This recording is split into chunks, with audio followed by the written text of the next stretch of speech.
Giovanni Villani, Italian pronunciation, Giovanni Villani, c.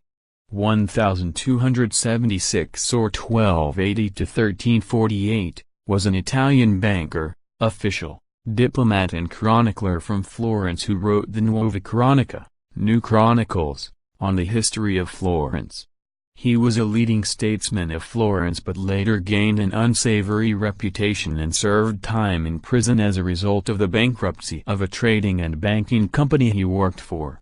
His interest in and elaboration of economic details, statistical information, and political and psychological insight mark him as a more modern chronicler of late medieval Europe.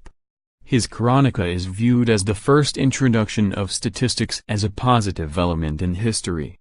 However, historian Kenneth R. Bartlett notes that, in contrast to his Renaissance-era successors, his reliance on such elements as divine providence links Villani closely with the medieval vernacular chronicle tradition.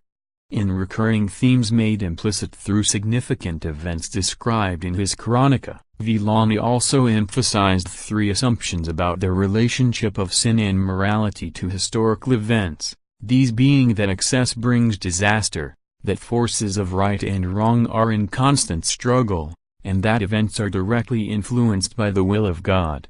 Villani was inspired to write his Chronica after attending the Jubile celebration in Rome in 1300 and noting the venerable history of that city. He outlined the events in his Chronica year for year, following a strictly linear narrative format. He provided intricate details on many important historical events of the city of Florence and the wider region of Tuscany, such as construction projects, floods, fires, famines, and plagues.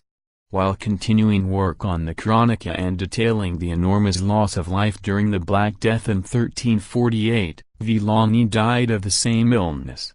His work on the Chronica was continued by his brother and nephew. Villani's work has received both praise and criticism from modern historians. The criticism is mostly aimed at his emphasis on supernatural guidance of events, his organizational style, and his glorification of the papacy in Florence.